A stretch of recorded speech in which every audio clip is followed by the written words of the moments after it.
Hello, my name is Mike Renault with Renault Corp. Thank you for joining us today. Right now I'm going to be showing you guys how to pair additional SKTs with your primary SKT. Now you can pair up to 7 additional units and assign them to various stations.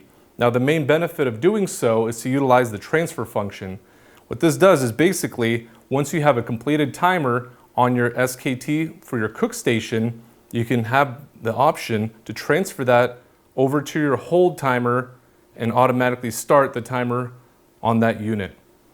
So the first thing you're going to do is, after you have the programming set for your main SKT, you're going to then access the configuration tool, and you're also going to create programming for your paired unit.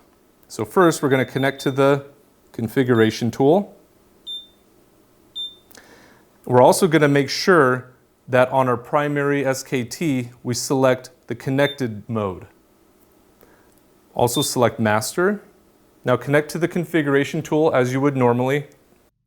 Okay, so once you're connected to the configuration tool, we're going to go ahead into the items tab.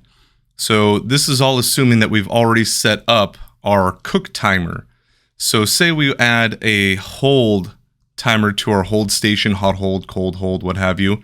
And for example, the chips. Once we cook the chips, it typically goes into hot hold. So we want to go ahead and use a transfer for that. And if that's the case, we're going to go ahead and add item. And we're simply going to go and use that same item name. Everything else can be different. So we have our chips, and let's say we're going to hold those for 8 hours.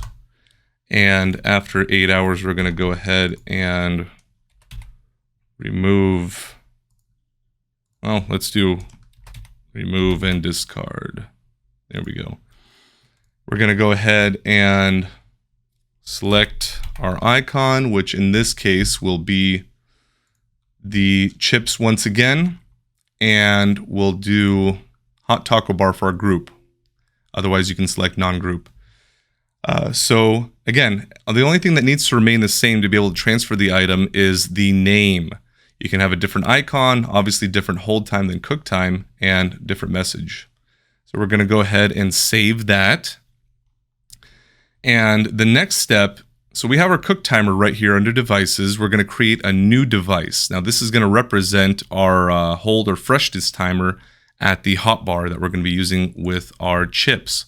So we're going to go in here and name this hold timer. We'll stick to a horizontal orientation. We'll use the hold UI and no secondary language. So now we're going to simply go ahead and locate the new chips that'll hold for 8 hours, move them onto the mock screen, and save that. You can go ahead and continue if you are going to add more items to your hold unit. Go ahead and program those now and move them onto the mock screen here for the hold timer. Once you do that, simply send to device,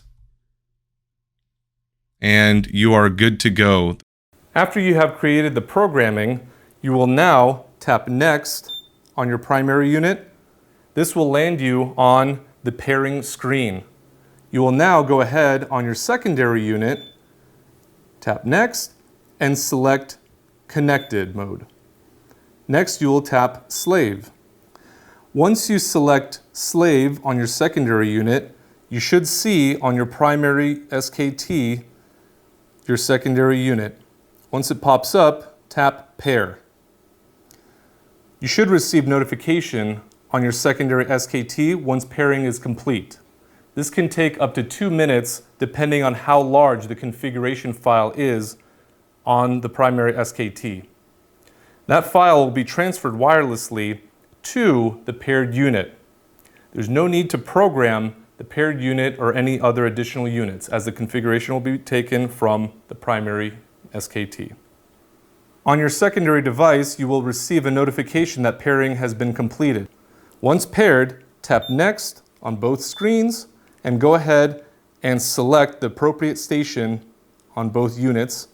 Tap Next, save and exit to restart both SKTs. You are now ready to utilize the transfer function. Once your timer expires, you will have the option to transfer it to the secondary unit. You will now see the transfer option. When you select transfer, you can transfer to the proper paired unit.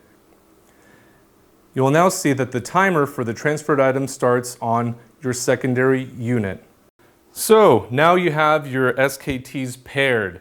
And the last thing that's worth mentioning is from here on out, you will do any remaining programming changes, any firmware updates solely on your primary SKT. You don't need to do any changes or updates on the paired unit. It will automatically take the same configuration from the primary SKT. That concludes our tutorial on how to pair SKTs and how to utilize the transfer functionality. Thank you for joining us, and be sure to visit Renault.com for additional instructional videos as well as our comprehensive SKT instruction manual.